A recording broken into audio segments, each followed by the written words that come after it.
ఈరోజు జగన్మోహన్ రెడ్డి గారు తెనాలిలో మొన్న ఏదైతే కౌన్సిలింగ్ ఇచ్చారో నడి రోడ్డు మీద అధికారుల మీద కొట్టారని చెప్పేసి అది చట్ట వ్యతిరేకమైనటువంటి పని. ఆ విధంగా అమానుషంగా ట్వీట్ చేయటం, అది కూడా ఒక దళిత సామాజిక వర్గానికి సంబంధించినటువంటి వాళ్ళ మీద, యువకుల మీద ఇటువంటి కౌన్సిలింగ్ ఇవ్వటం ఎంతవరకు కరెక్ట్ అని చెప్పేసి ఆయన ఈరోజు వాళ్ళని పరామర్శించడానికి వెళ్తున్నారు. అయితే వీళ్ళు ఎవరయ్యా ఏంటయ్యా అంటే, గతంలో ఒక కానిస్టేబుల్, డ్యూటీకి వెళ్తున్నటువంటి కానిస్టేబుల్ని అడ్డగించి అతన్ని హత్యా ప్రయత్నం చేయడంతో పాటు అతని మీద దాడి చేశారంట. అంతేకాకుండా తెనాలి ప్రాంతంలో వీళ్ళు గంజాయి, రియల్ ఎస్టేట్, రౌడీ షీటింగ్, అన్ని ఇల్లీగల్ యాక్టివిటీస్లో వీళ్ళ పేర్లు కీలకంగా ఉంటాయంట. అసలు ఇలాంటి వ్యక్తులని నడి రోడ్డు మీద పనిష్ చేస్తే ఆత్మగౌరవం దెబ్బతినింది, పోలీస్ వ్యవస్థ నిర్వీర్యం చేయాలి, కాబట్టి పోలీసులని దీనికి బాధ్యత వహించాలి అని చెప్పటం కోసం జగన్మోహన్ రెడ్డి, అంటే లా అండ్ ఆర్డర్ని మీరు ఓవర్కమ్ చేశారు, వాళ్ళు ఎంత తప్పు చేసినా వాళ్ళ నడి రోడ్డు మీద పనిష్ చేసే అధికారం మీకు లేదు అని మీరు చెప్పటానికి జగన్మోహన్ రెడ్డి గారు వెళ్తున్నారు. ఓకే, బాగుంది. సో ఇప్పుడైతే జగన్మోహన్ రెడ్డి గారు ఈ టూర్కి వెళ్తున్నారో తెలుగుదేశం పార్టీ వాళ్ళు కొన్ని విమర్శలు చేస్తున్నారు. అలాగే వైఎస్ఆర్సీపీ పార్టీకి సంబంధించినటువంటి సుధాకర్ గారు, టీజే సుధాకర్ బాబు గారు, ఆయన మీడియా ముందుకు వచ్చి చంద్రబాబు నాయుడు గారు అధికారంలోకి వచ్చాక దళితుల మీద దాడులు చేస్తున్నాడు, దళితుల్ని వ్యక్తిగతంగా ఇబ్బంది పెడుతున్నాడు, మేరుగు నాగార్జున మీద కేసు పెట్టాడు అట్లాగే అని చెప్పి ఆయన చెప్తున్నాడు. అంతేకాకుండా వైఎస్ఆర్ కాంగ్రెస్ పార్టీ ఎక్కడైతే నమ్ముకున్నటువంటి దళిత జాతిని ఇబ్బంది పెడితే జగన్మోహన్ రెడ్డి చూస్తూ ఊరుకోము, దళితులు మేమందరం కూడా జగన్మోహన్ రెడ్డికి అండగా ఉంటామన్నారు. 2019లో మీరు దళితులంతా కూడా అండగా ఉండి జగన్మోహన్ రెడ్డిని మీరు అక్కడికి పంపించారు, 151 సీట్లతో పంపించారు. ఈరోజు నేను అడుగుతున్న జగన్మోహన్ రెడ్డిని, తప్పు చేసిన వాళ్ళని శిక్షించడం చేత కాలేదు నీ 5 ఏళ్లలో నీ ప్రభుత్వంలో, బాధితులకు ప్రొటెక్షన్ చేయడం చేత కాలేదు నీ 5 ఏళ్ల పరిపాలనలో, సిగ్గు శరం వదిలిపెట్టి మానవ అభిమానం వదిలేసి కేవలం కుర్చీ కోసం నీచమైనటువంటి రాజకీయాలకు తెరలేపుతున్న జగన్మోహన్ రెడ్డి గారు, నేను స్ట్రైట్ క్వశ్చన్ అడుగుతున్నా. జగన్మోహన్ రెడ్డి గారు, స్ట్రైట్గా అడుగుతున్నా మిమ్మల్ని ఒకటే మాట, మీ టైంలో దళితులను నిర్దాక్షిణంగా చంపేస్తే ఎందుకు నువ్వు 5 ఏళ్ళు ముఖ్యమంత్రిగా ఉండి ఏం పీకావు? ఏమన్నా వాళ్ళకి ఏమైనా న్యాయం చేసావా? కొన్ని ఉదాహరణలు మేము ముందుంచుతా, వీటికి మీరు ఏం న్యాయం చేశారో సమాధానం చెప్పి, దమ్ము ధైర్యం ఉంటే మీడియాని ఫేస్ చేసి, అది కూడా స్క్రిప్ట్ లేకుండా తత్త అనకుండా డైరెక్ట్ స్ట్రైట్గా సమాధానం చెప్తే జగన్మోహన్ రెడ్డి గారు మేము మాట్లాడుతున్నాం.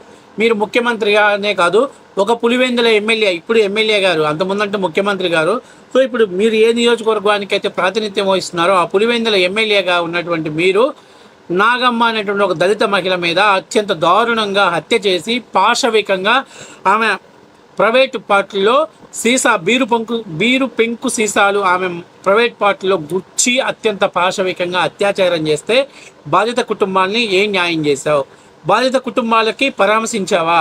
బాధిత కుటుంబాలకి కనీసం వాళ్ళని, నువ్వు ఒక ఎమ్మెల్యేగా, ఆ నియోజకవర్గానికి రిప్రజెంటేటివ్ ఎమ్మెల్యేగా ఉన్న నువ్వు వాళ్ళని వెళ్ళి కనీసం నువ్వు వెళ్ళలేకపోవచ్చు, ఎందుకంటే నువ్వు ముఖ్యమంత్రివి, రాష్ట్రాన్ని ఎలా సంపద పెంచుకోవాలనే బిజీలో ఉన్నావు. కనీసం ఫోన్లన్నా పరామర్శించావా? లేదు. పులివెందులకు వచ్చినప్పుడు ఎప్పుడైనా వాళ్ళని పిలిచి మాట్లాడావా? ఎక్కడి నుంచి పులివెందుల నుంచి నీ తాడేపల్లి ప్యాలెస్ కన్నా తీసుకుపోయావా? ఏమైనా చేసావా? ఏమీ లేదు.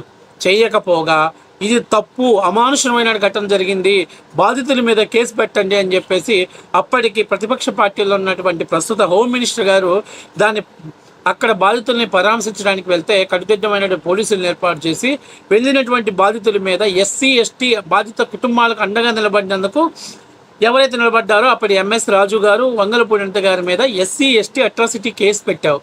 నీకు దళితుల మీద ఆ రోజు అంత గౌరవం, ఆత్మాభిమానం ఉంటే నీ సొంత నియోజకవర్గంలో ఒక ఓటర్ అయినటువంటి నాగమ్మని అత్యంత పాశవికంగా అత్యాచారం చేసి చంపితే ఇప్పటిదాకా ఏమైనా చేసావా? దిగిపోయే నాటికి బాధితులు ఎవరో చెప్పగలిగావా? మీడియాకు చూపించగలిగావా?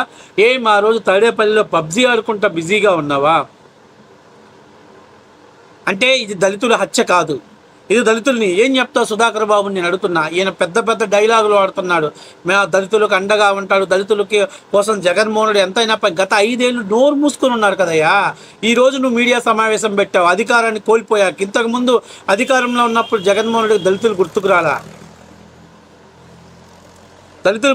జగన్మోహన్ రెడ్డికి? అదే కడప జిల్లాలో డాక్టర్ అచ్చన్ అని ఒక జిల్లా స్థాయి ప్రత్యేక అధికారిని ఆయన్ని కిడ్నాప్ చేసి అత్యంత పాశవికంగా హత్య చేసి పోస్ట్ మార్టం చేయడానికి కూడా మాంసపు ముద్దల్ని మాత్రమే తీసుకొచ్చిన పరిస్థితి ఏర్పాటు చేస్తే బాధితులను పట్టుకున్నావా? బాధితులకు న్యాయం చేసావా? ఎవరైతే చేశారో వాళ్ళని ఏమన్నా చేయగలిగావా? బాధితులకి ఏమన్నా భరోసా ఇచ్చావా జగన్మోహన్ రెడ్డి? ఆ యాల్ని గుర్తుకు రాలేదా? అంతర్ జిల్లాలోనే జరిగిన ఈ 2 సంఘటనలు. బలైపోయినటువంటి వారు దళితులు. బాధితులకు ఏం న్యాయం చేశావు? తప్పు చేసిన వాళ్ళకి ఎటువంటి పనిష్మెంట్ చేశావు?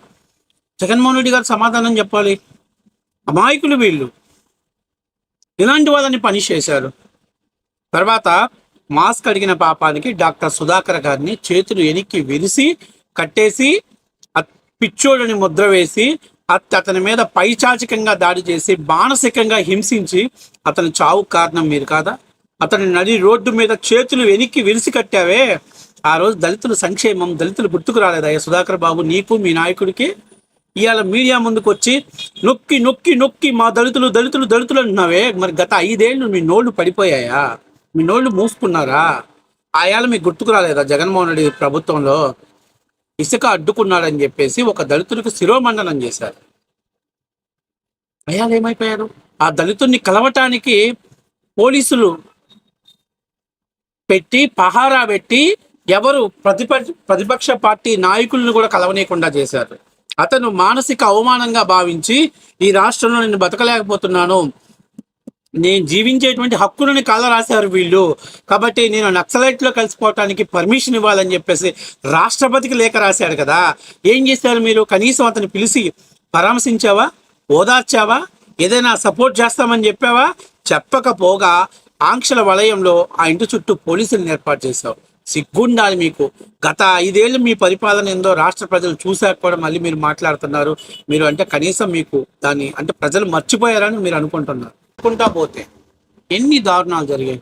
ఎమ్మెల్సీ అనంతబాబు డాక్టర్ తన దగ్గర పనిచేసేటువంటి ఒక డ్రైవర్ని హత్య చేసి డోర్ డెలివరీ చేశాడు మీ ప్రభుత్వంలో. ఎక్కడన్నా రక్షణ కల్పించారా? ఏం చేశారు మీరు? ఎమ్మెల్సీ అనంతబాబుని పార్టీ నుంచి సస్పెండ్ చేశారా? పార్టీలో కొనసాగించారు. అసలు నాకు అర్థం కావట్లేదు. ఇప్పుడు వీళ్ళని పోయి పరామర్శించి బయటకు వచ్చి నువ్వేం మాట్లాడతావు?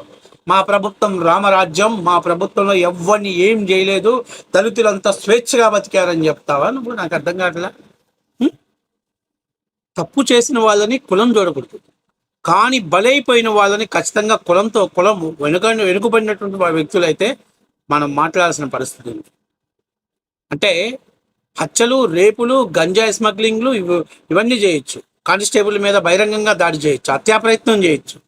ఆ రోజు జగన్మోహన్ రెడ్డి ఏం మాట్లాడు? ఒకవేళ అదే కానిస్టేబుల్ వీళ్ళ చేతిలో కానీ ఆ కానిస్టేబుల్ చనిపోతే జగన్మోహన్ రెడ్డి రాష్ట్రంలో రౌడీలు శైర విహారం చేస్తున్నారు అనేటువంటిది అటువైపు నుంచి శవ రాజకీయాలు చేయడం మొదలు పెడుతున్నాడు. కానీ కనీసం కొంచెమైనా సిగ్గుండాలి. ఒక రౌడీని నేను పరామర్శించడం ఏంటి? ఒక వీధి రౌడీల్ని, వాళ్ళ క్యారెక్టర్ చాలా వరస్ట్ అని తెలిసిన తర్వాత కూడా నువ్వు కాన్వాయిలు వేసుకొని 100ల సంఖ్యలో అక్కడికి వెళ్ళి వాళ్ళని పరామర్శించాలనుకుంటున్నావు అంటే ఖచ్చితంగా నువ్వు పబ్లిక్ పరంగా నీ యొక్క అంటే నీ పొలిటికల్ ఇమేజ్ని చూపించుకోవడం కోసం వెళ్తున్నావు. దాని ద్వారా ఎంత నష్టపోతావు అనేది నీకు ఇంగిత జ్ఞానం లేదు. నేను ఇంకా అడుగుతున్నా, చాలా ఉన్నాయి జగన్మోహన్ రెడ్డి ప్రభుత్వంలో, కొన్ని 100లు ఉన్నాయి జగన్మోహన్ రెడ్డి ప్రభుత్వంలో దళితుల మీద దాడులు జరిగిన సందర్భాలు. మాస్క్ పెట్టుకోలేదని కిరణ్ని అత్యంత పాశవికంగా తన్ని చంపేశారు పోలీసులు. మరి ఏం చేసావు ఆ రోజు జగన్మోహన్ రెడ్డి? నీ ప్రభుత్వ హయాంలోనేగా. ఏమన్నా చేసావా? మాస్క్ పెట్టుకోలేదని చంపేసినందుకు. అంతేకాకుండా నకిలీ మద్యాన్ని ప్రశ్నించినందుకు ఎక్కడైతే పొంగనూరులో ఓం ప్రకాష్ అనేటువంటి వ్యక్తి మద్యం మీద మాట్లాడాడని తెల్లారేసరికి అతను శవం అయిపోయాడు. ఏం చేశారు? ఆ కేసు ఇప్పటికి కూడా తేల్చలేదు. ఆ 5 ఏళ్ళు ఆ బాధితులను ఏం చేశారు? ఆ బాధిత కుటుంబాలకు మీరు ఏం చేశారు? ఓదార్చావు నువ్వు కనీసం? అనితారాయ్ లాంటి డాక్టర్ని, అలాగే జడ్జి అయినటువంటి రామకృష్ణ లాంటి వ్యక్తిని మీ పొంగనూరు ఎమ్మెల్యే అరే తురే అని మాట్లాడాడు. అంటే ఇదేనా రాజ్యాంగం? మీకు రాసి ఇచ్చిన రాజ్యాంగం? ఇలా ఈ సుధాకర్ సమాధానం చెప్పాలి. అంటే ప్రజలు మర్చిపోయారు. నందిగామలో దళితుడి నోట్లో ఉచ్చబోస్తే దళితుడే కదా, ఉచ్చ గడుపుకుంటే పోయింది. మామకు మచ్చ రాకూడదని ఎంత బాగా కవర్ చేశారే. బుక్కెడు మంచినీళ్ళు అడిగిన పాపానికి మీ ఇక్కడ ఏదైతే వినుకొండలో తాండాకు సంబంధించినటువంటి మహిళల్ని ట్రాక్టర్తో దొక్కిస్తే కనీసం నువ్వేం పీకలేకపోయారే మీరు. కొన్ని వందల హత్యలు, అత్యాచారాలు, మానభంగాలు చేసిన మీరు ఇవాళ ఏమీ తెలియనట్లు ఒక రౌడీలని, ఒక పోరంబోకుల్ని నడి రోడ్డు మీద ఫనిష్ చేస్తే వాళ్ళని ఓదార్చడానికి నువ్వు వెళ్తున్నావంటే ఖచ్చితంగా 100% మా పార్టీ రౌడీలకి, గూండాలకి అండగా ఉంటుందని చెప్పటమే నీ లక్ష్యం. నేను జగన్మోహన్ రెడ్డి అడుగుతున్నా, నువ్వు దిశ చట్టానికి దిశ పేరు పెట్టావే, ఆ దిశ అనేటువంటి పేరు ఎక్కడి నుంచి పెట్టావో తెలుసా?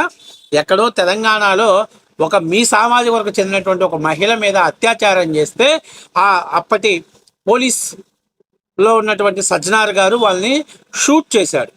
అంటే నాకు అర్థం కావట్లా. అంటే వాళ్ళు మనుషులు కాదా? వాళ్ళ కుటుంబాలు బాధపడరా? వాళ్ళ బిడ్డలు వాళ్ళు ఎవరు బాధపడలేదు ఆ రోజు? చట్టాన్ని సరిచేయాలంటే తప్పనిసరి పరిస్థితుల్లో అప్పుడప్పుడు కొన్ని రూల్స్ బ్రేక్ చేయాల్సిన పరిస్థితి ఏర్పడింది. ఆ రోజు షూట్ చేసినాక తెలంగాణలో ఈ అత్యాచార ఘటనలు తగ్గాయి. ఈరోజు నేను అడుగుతున్న, ఆంధ్రప్రదేశ్లో ఈ దిక్కుమాలినటువంటి చర్యలు రావడానికి గత 5 ఏళ్ళు జగన్మోహన్ రెడ్డి పరిపాలన కారణం, గంజాయి కారణం.